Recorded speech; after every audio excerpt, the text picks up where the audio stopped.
আজ সাত সকালে গোঘাটের উল্লাসপুর থেকে রাধাবল্লভপুর যাওয়ার রাস্তায় স্থানীয় ব্রিজের ওপর দিয়ে হাঁটছিলেন 57 বছর বয়সী মাজেদা বিবি। হঠাৎই এক লরির ধাক্কায় তার মৃত্যু হয়।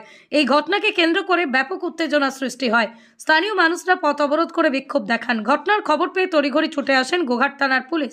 স্থানীয়দের দাবি, এখানে প্রতিনিয়ত দুর্ঘটনা ঘটে, তারপরেও হুঁশ ফেরেনি প্রশাসনের। এখানে চওড়া ব্রিজের প্রয়োজন। যতক্ষণ না উচ্চপদস্থ আধিকারিকরা এসে আমাদেরকে আশ্বাস দেবেন, ততক্ষণই অবরোধ চলবে। ঘটনার খবর পেয়ে জনপ্রতিনিধিরাও সেখানে যান। স্থানীয়দের আশ্বাস দেওয়ার পর অবরোধ ওঠে। মৃতদেহটি ময়নাতদন্তের জন্য আরামবাগ মেডিকেল কলেজে নিয়ে আসা হয়। কি বলছেন স্থানীয়রা শুনে নেব আমরা।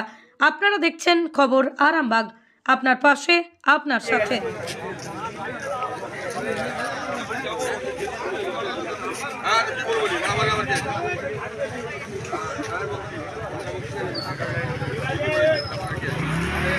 ঘটনা ঘটেছে আমাদের পাশের গ্রামেরই একজন ভদ্রমহিলা, উনি মুড়ি কিনতে সকালবেলা যাচ্ছিলেন, কিনে ফিরছিলেন আর কি। ব্রিজটার উপরে দাঁড়িয়েছিলেন। সে সময় একটি লরি সমবায় সমিতির লোক নিয়ে সম্ভবত আসছিলেন, ওনাকে ওখানে ধাক্কা মারেন, মাথার উপর দিয়ে চাকা চলে যায়। কারণ দেখুন, গ্রামের মানুষের দাবি একটা আছে, ন্যায্য দাবি, এবং ক্ষোভটাও ন্যায্য। পিডব্লিউডির রাস্তা আমাদের এটা হয়েছে, আমরা চেষ্টা করে আমাদের সরকারের মাধ্যমে করেছি, কিন্তু ব্রিজটা অত্যন্ত সংকীর্ণ। ব্রিজটার কাজটা আমরা করতে পারিনি, কারণ যেহেতু কংসাবতী ক্যানেলের উপরে ব্রিজ, বা কংসাবতী দপ্তর থেকে আমরা অ্যাপ্রুভাল না পাওয়ার জন্য ব্রিজটা পিডব্লিউডিও করতে পারেনি। আমরা আবেদন আগেও করেছি, আবার আবেদন জানাবো, এবং দরকার আমরা হায়ার অথরিটি উপর পর্যন্ত যাবো, যাতে অ্যাপ্রুভাল নিয়ে আমরা ব্রিজটা বড় করতে পারি, যাতে মানুষের এই যে সবসময় একটা আশঙ্কা আছে যে কোনো সময় দুর্ঘটনা করতে পারে, যে পরিস্থিতি আছে ব্রিজটি, যে পরিস্থিতি আছে যে কোনো মুহূর্তে দুর্ঘটনা করতে পারে, সেই পরিস্থিতিতে আমরা অ্যাপ্রুভাল নেওয়ার জন্য আগেও অ্যাপ্লিকেশন করেছি, আবার করব।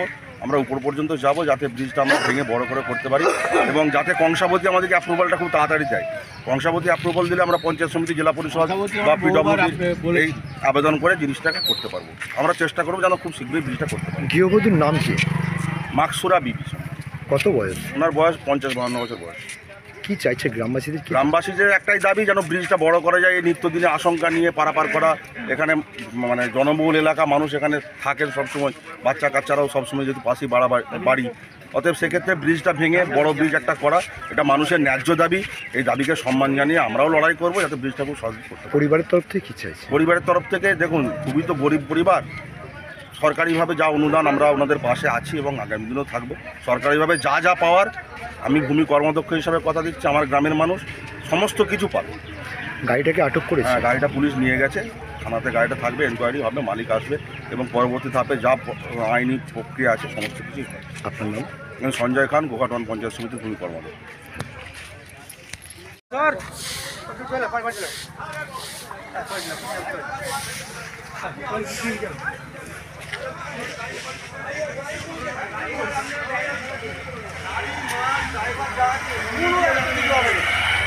একদম একটা কিছু হয় মাল মিলিয়ে যাবেন, কিন্তু মাল টোটাল মিলিয়ে কোনো কিছু মানে গ্রামের মেয়ে, গ্রামের লাশ, ড্রাইভারের খারাপ ব্যাগ তো আর অন্য জায়গায় হলে অনেক কিছু কাজ হয় না। একটু এই জায়গাটা এমনই, আমরা এখন এখানে ড্রাইভার নেই, আপনি খবর নিয়ে যাবেন, গাড়ি আপনি ব্যবস্থা করে দিন। তাহলে আমাদের গাড়ি এখন যাবে না, গাড়ি এখন যাবে না, মালিক এলে তবে গাড়ি যাবে, ড্রাইভার হেল্পাররা নিয়ে চলে যান। না না, গাড়ি এখন যাবে না, গাড়ি এখন থাকে, গাড়ি সামনে করুন, গাড়ি কিন্তু গাড়ি যাবে,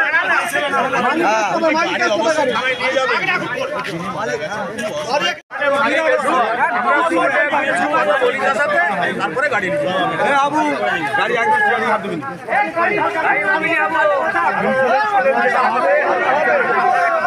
গাড়ি ছাড়বো না, গাড়ি দেখা, গাড়ি দিয়ে দেবো,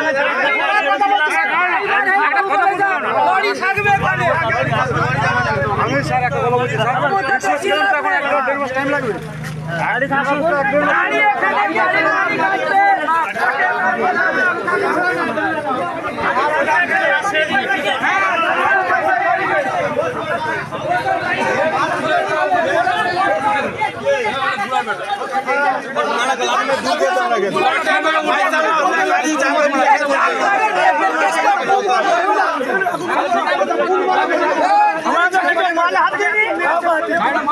গাড়ি এখান থেকে যাবে না, কথা বলতে দিবি নি? কথা বলতে বলছি আমি। হ্যাঁ নিয়ে যান,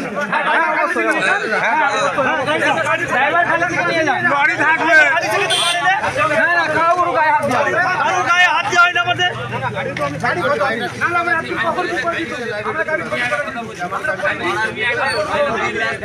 গাড়ির কিছু ক্ষতি করবে না,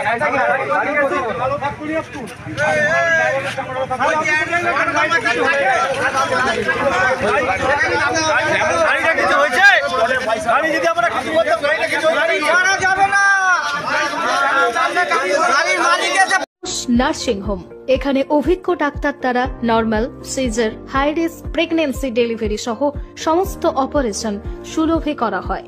doctor Kalidas Ghosh MBBS, MD gynae, DNB, FICOG অভিজ্ঞ প্রসূতি ও স্ত্রীরোগ বিশেষজ্ঞ, কোর্ট রোড, আরামবাগ বাস স্ট্যান্ডের সন্নিকটে।